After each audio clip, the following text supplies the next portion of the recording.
The 1970s were famous for a lot of things. The birth of the whole entire music genres that ranged from disco to punk rock, the Watergate scandal, and a certain living room pastime that would go on to change the entertainment medium forever: video games. It wasn't long before these interactive television media programs made their way from the arcades to households across the country in the latter half of the 70s, all thanks in part to a certain company that would help pioneer the blooming industry: Atari. Years removed though, the Atari brand is seen as nothing more than a relic after its rise and gradual fall, clinging on to nothing more than nostalgia for the remaining players who remember those early generations in their prime and get excited at the mention of the name. While the Atari line has enjoyed a second life in the aftermarket with a booming homebrew market and enthusiast media scene that's fostered on by platforms like Atari Age and Atari Mania, the company itself has gone mostly dormant through a series of mergers and extensions before quietly filing for bankruptcy in 2013. Since then, the remnants of Atari, now named Atari SA, have carried on with splintered releases of the remaining IPs in their possession, like Roller Coaster Tycoon and Lunar Lander for the PC and mobile markets. The output was modest, as R&D worked on various projects while the company continued to earn royalties from its licensing deal with AtGames and their flashback line of plug-in consoles. Sometime in 2017, however, a new management recruit by the name of Fergal McCunellat was able to greenlight plans for a new console PC hybrid with an exclusive digital storefront codenamed the Atari Box. After years of sparse communication on the project and questionable crowdfunding campaigns to finish the production of the console, the Atari VCS has now officially launched to the public. The question remains as to whether or not Atari can deliver on a product that can offer more than a fleeting sense of nostalgia that's arguably just too dated to enjoy again. From my time spent with the machine, my answer isn't as cut and dry as I would have ideally liked it to have been. I think the potential for the Atari VCS to deliver a different gaming experience is certainly there, especially when comparing it to contemporary upstarts that came before it, like the Ouya and the GameStick, who both originally promised something very similar and ultimately failed to live up to that promise. A number of shortcomings in the unit's overall performance, however, unfortunately holds that potential back, and Atari's subsequent management of the platform leaves a sizable bit more to be desired. The VCS just has too much running against it in the face of its low-end price point of $299.99 for just the base console without controllers, and the higher $399 asking price for the system controller bundle, with the low end being the same retail cost of a Nintendo Switch. Before getting into the nitty-gritty of evaluating a new console where it really counts, I wanted to take a brief moment to praise the system for something that's seemingly more overlooked with each new generation of console gaming: the cosmetic design of the Atari VCS, because yeah, this little machine is just gorgeous to look at on your media center. Modernizing the vented dashboard foundation of the original Atari 2600, the Atari VCS retains its identity with a unique look that achieves the right balance of electronic minimalist chic and standout branding. The VCS even brings back the concept of swappable faceplates, a gimmick that Microsoft only got so far with on the Xbox 360, but just makes so much more sense on a system that's succeeding a unit famous for its iconic frontal veneer of wood and alabaster black finish. Looking at the system's specs under a microscope, while the system can certainly beat them in a beauty contest, the console doesn't come anywhere near the Sony PlayStation 5 or Microsoft Xbox Series X. Nonetheless, for what it is, the Atari VCS surprisingly packs a bit of punch under its hood. For starters, the OS is a custom Linux kernel that operates the console mode of the unit, with the option to integrate all current computer OS options available for the PC mode. The Atari VCS operates on a fully digital infrastructure, requiring the registration of at least one account, where any registered user would then have access to the home dashboard and Atari's marketplace. As of now, there's no clear online user network that's defined other than the software-specific leaderboards, which have yet to be made active. It's a bit strange that Atari's been so silent on the subject, as the console has already hosted some online options during its early access period with access to a few titles that offer online multiplayer like Utopos, a game that uses a dynamic lobby system for the matches it runs. Seems to be the MO for any online multiplayer in its games. Unfortunately, it's too early to tell if the lack of a uniform network that's moderated by Atari is a knock against the system. Giving developers the autonomy to oversee online functionality for their game, no matter how big or small they may be, is definitely a win for indie games that would normally struggle with all of the red tape elsewhere. But history has also shown us that putting the onus of an online management entirely upon the publisher and developer increases the likelihood of abandonment for the feature in that game altogether. Moving past the front end, the architecture of the hardware's GPU and APU are engineered by AMD, with the GPU being powered by its Ryzen line and processing handled by the Raven Ridge 2. To break it down simply, the components of the VCS put it just under par with the Nintendo Switch in terms of overall CPU performance, and even a slight edge against its AMD architecture in terms of resolution and fidelity. In fact, aside from the two exclusive titles, a majority of the software available for the Atari VCS are titles that are currently available on both the Nintendo Switch and Steam respectively, operating more or less the same, or in some instances, better than their Switch counterpart. Among the dozen or so games I acquired for the unit, the only port that didn't quite live up to its mainline counterparts was Danger Scavenger, which seemed to struggle with unstable controller responses and dropped resolutions. It's a shame too, because it's the only version that has additional content that's exclusive to the VCS version, like Atari-themed content and extra character unlocks. To be fair, the theme of inconsistent performance from the VCS admittedly runs deeper than any software optimization issues that could rationally explain away. When it comes to raw horsepower that's powering the setup, the Atari's microconsole stumbles hard out of the gate. The VCS boasts the ability to stream gameplay and videos at 4K quality resolution, features that the system had unfortunately failed to properly optimize at even the most basic of levels.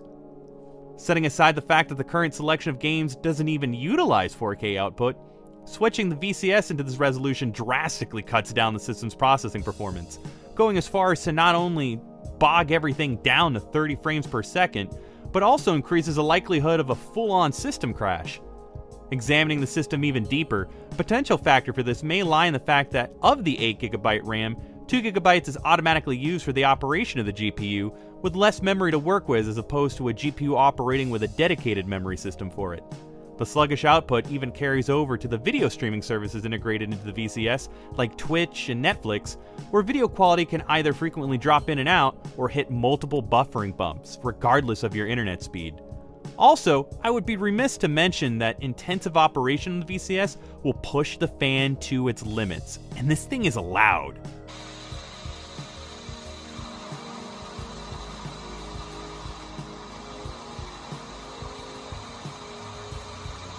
Like, we're talking a Dreamcast tag teaming with a first-generation Xbox 360 kind of loud. While this may or may not be an issue for you depending on your sensitivity to white noise, the fact that the VCS doesn't have any performance settings to better configure what kind of stress is put on it is a bit disappointing to say the least. Getting back to the subject of internet speeds, this is one area where the unit excels, sporting Wi-Fi 802.11 and gigabit Ethernet connectivity that's capable of simultaneous background downloads during any streaming or program operation. There were many instances where the VCS received full-on updates in the background that I didn't even notice had it not been for the inconspicuous alert on the dashboard, allowing me to play on the system without a single hitch. I can't say the same thing about the system's Bluetooth capabilities though. It's easily the most busted thing about the hardware. Never, and I want to emphasize this with my 25 years plus worth of experience with wireless crap like the NEC PC Engine cordless pad or the dock wireless line for the Nintendo 64 and the original PlayStation, never had so many issues connecting a wireless controller as I have had with the Atari VCS. The system has two controller variations, the modern controller and the wireless classic joystick, and both are capable of connecting to the VCS wirelessly via Bluetooth 5.0 service by pressing down and holding the menu button on either controller, and yet doing so seems to be far much easier said than done. Without any rhyme or reason, regardless of physical distance from the base unit or the length of time the menu button is held, I have often found myself helpless at the login screen, with a blinking Bluetooth logo on my television screen and no clear sign of the VCS detecting my efforts to pair the damn controller in sight. Even when you do manage to successfully connect the damn things to the console, most of the button functionality or mapping is borked the moment you boot up a game. Take Mission Command Recharge, for example, a title that's been optimized for the new wireless classic joystick for the system. When initiated while the controller is paired wirelessly, your aiming reticle will veer wildly to the left without any way to control it, as if it were held there by an invisible source that's registering a phantom input all on its own. Factoring the PC logic of the hybrid console, it begs the question as to whether or not Atari is using some sort of custom Joystick command for the wireless system of its controllers, as the console is compatible with several other Bluetooth controllers. The available options I had to try were the Xbox One, Xbox 360, and DualShock 4 controllers, and even the Switch and Wii U Pro controllers if you have any of those handy as well. Thankfully, all of the aforementioned issues with connectivity and responsiveness only occur with a wireless connection. When connected by the included USB cable, the controllers function exactly as they should. Still, this sort of thing is just flat out inexcusable, especially in the year 2021, and the fact that Atari hasn't deployed a resolution to this post-launch is almost more bizarre than it is maddening. It's a little hard to believe that they weren't aware of the issue from the early stages of the system's R&D, when each controller comes conveniently packaged with a USB cable that's over 10 feet long. Speaking of the controllers, despite the connectivity issues, their design, build, and utility are among some of the best paddles I've played with in years, especially the Wireless Classic Joystick. The Wireless Classic Joystick is a modern revamp of the 2600's trademark joystick that sports a load of enhancements over its predecessor, revitalizing the very same retro games it was created for. Unlike the 8-way output of the original, the Wireless Classic Joystick features fully 360 directional control, along with the added affectation of dynamic lighting for their trademark orange analog ring for an admittedly awesome effect.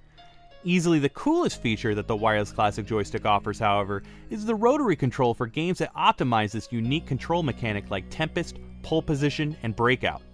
The joystick itself is what's used for the rotation, and the tactility of the twisting circumference is incredibly intuitive, and may possibly be one of the best rotary control options ever available. Beyond the Atari VCS Vault compilation support, the potential for the joystick to be optimized for modern software is one of the best selling points for the VCS.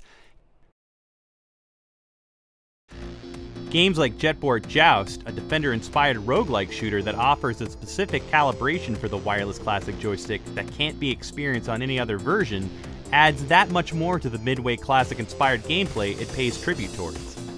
The modern controller isn't as special, but it's certainly serviceable. The controller has the ergonomics of the Xbox One controller with the same thumbstick design and shoulder button layout, and convex face buttons, sans the heavier feel of Microsoft's paddle. The biggest difference is the D-pad, and surprisingly, it works a lot better than initial impressions of its crossless face design would imply. Upon closer inspection, the D-pad has an inverse build to that of the Sega variant of a cross on a disc, using a slightly concave disc propped up on a cross instead. Putting the D-pad through its paces with white-knuckle platformers available in the VCS like Serve Love-A-Lot, Unsung Warriors Prologue, and Frog Hop yield satisfactory results with the input that was responsive and reliable in comparison to the D-pads on other contemporary controllers. The design and utility of the controllers are easily the technical highlights of the VCS experience, but dollars to donuts does the broken pairing setup sure take all the piss out of using them. Playing a modern console with a wired controller setup in the year 2021 is totally indefensible. Hell, it's almost asinine to play a retro console with a wired controller at this point, thanks in large part to Retrobit and 8-Bit Do. You may have noticed that I mentioned a number of games throughout the review. These were titles that I purchased from the VCS store during my time with the unit, and the selection as of now is mostly okay, but nothing that especially defines the Atari VCS against the rest of the herd. As it stands now, there are currently 24 titles available, with only 3 of them being exclusive to the VCS. Atari VCS Vault Volume 1, Atari VCS Vault Volume 2, and Guntech, a new title specifically developed for the system that spun off of the Atari ST cult classic Utopos. Navigating the store certainly brings back Ouya vibes, as there's plenty of variety between some of the smaller games that are able to enjoy far more market prominence than they would on Nintendo's or Valve's digital storefront. But the appeal of an indie-driven bastion needs a little more punch in 2021 than it did in 2013.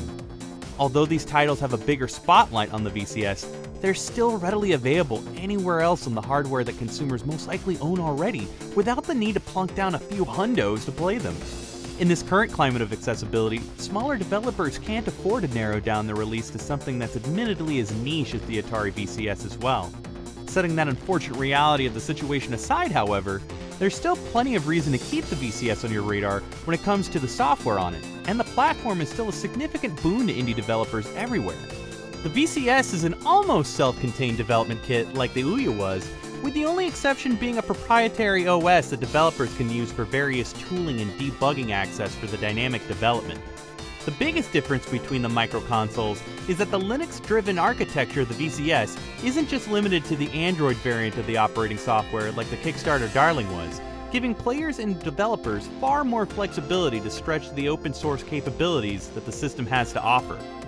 In a brief interview I had with Janny Pentinen, lead developer behind the Atari VCS exclusive GunTech, I spoke with him regarding his experience with publishing and curating his title on the VCS, and the developer had positive things to say about the process. Publishing is easy. I just submit the binaries to Atari, and the update appears in the store a few days later, or if it's critical, the next day. For example, the upcoming GunTech 2.0 update, I'll send it to them, and they will release it when it suits them because it's not a critical update. But if it was a crash bug fix, or an update that is required for cross-platform compatibility, as is often the case with Utopos, they'd rush it out ASAP. Additionally, Pentinen concluded that his experience with development and publishing with Atari has been a positive one so far, and feels that they have been really easy to work with and flexible with any requests that he's had. In addition to the ease of development and subsequent publishing, there are plenty of games that can still optimize features and content for their titles on the VCS without all the red tape that comes with certifying updates for their game on those other spaces. We're already seeing it now with the new Atari exclusive content on Danger Scavenger and other games that would be apt for the wireless classic joystick optimization like Jet Force Joust and Mission Command Recharge, which have already redefined their gameplay with this unique control method. The potential is most certainly there. GunTech is a great title for the system, and it's deceptively deep for a title that wears its love for asteroids proudly upon the sleeve of its gameplay, but it's far from being the killer app that justifies the console's steep price point.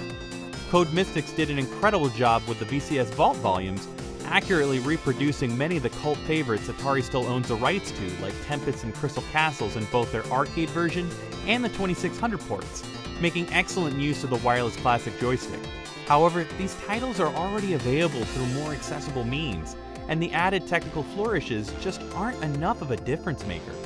In addition to the native releases, Atari has also partnered up with AntStream Arcade and GameJolt to offer special apps that will allow access to their Games on Demand service, with AntStream Arcade currently being available to play now with a bundled 30-day trial to their service. Fiddling with AntStream Arcade was certainly more enjoyable than I thought it would be, as it does boast an incredible selection of software, especially for more obscure games that haven't been digitally re-released in a commercial capacity anywhere else. AntStream Arcade currently offers a library filled with arcade titles dating back to the 80s and 90s with classics like Robotron 2084 and Mappy, to some of the niche Taito and Data East titles like Growl, Liquid Kids, and Heavy Barrel. There is a load of SNK arcade titles too, even pre-Neo Geo stuff like Prehistoric Isle and Armored Scrum Object, to late 90s and early 2000s stuff like Dangan Feveron and Pink Sweets, Ibarra Sorokara. And don't even get me started on the Amiga selection, an offering that I don't think is officially available anywhere else, at least stateside. The concept of AntStream Arcade is great, well at least when it works, as there are a significant number of games that suffer from poor emulation, and currently no accessible options to configure their performance either. But it isn't a system seller either. This is where the VCS really suffers. There's hardly anything on it that's exclusive, as it mostly repackages software that many players already have access to. The last thing I should mention is what may be one of the more anticipated features of the hardware, the PC mode. The ability to run the VCS like a high-end PC certainly makes it a versatile device for those who are looking to take advantage of running back-end executable PC software through a console front-end. But the process is much more cumbersome than you think. First off, as obvious as this may sound, in addition to a USB key containing the system you plan to install, you will also need a keyboard and mouse, as the PC mode won't come equipped with some sort of soft keyboard option, or controller compatibility for cursor navigation to assist you with the setup. The moment you begin the PC mode setup sequence, it literally becomes a PC-ass PC straight off of the factory line. Depending on what OS you're looking to run, will of course determine the ease of access. The VCS currently handles the setup of either Windows 10 via Windows Creation Tool with a product key, or Ubuntu if you want to keep the machine Linux all around. Regardless of which system you use though, the BIOS of the Ryzen GPU and APU components are encrypted, preventing users from really customizing the performance of the hardware like overclocking the RAM. But there are options to run something faster altogether. This is a move that certainly undercuts the quote-unquote freedom that Atari was boasting for those looking to dive into this particular feature, at least when it comes to working with what comes directly out of the box. I should mention that I haven't installed any external components to the console, like extra storage or more RAM, via the M.2 slot for SSD or a standard SSD upgrade, because I wanted this review to focus on what the Atari VCS could do stock. And because I opted to keep it stock, this process was such an immense hassle. Relying on the internal SSD meant that I had to pre-format the OS setup drivers before flashing it to a USB key. Otherwise, I would run into an unavoidable error where the VCS couldn't natively partition one of its available drives, even after I chose to reformat it from the install menu. The only workaround that I could find was to use the Windows Creation Tool to create an ISO of the setup instead, which I would then have written to a USB flash drive using a Win to USB program. I was able to make some progress, but the system was only able to run as a virtual drive, and I had the damnedest time trying to install it. It just wasn't worth pursuing anymore after all of that nonsense. I get that those who are the most interested in the PC mode feature are unlikely to run what the Atari VCS is packing directly out of the box, and will instinctively look towards upgrading the hardware to streamline the process. I sincerely do, but it shouldn't be this troublesome without doing so.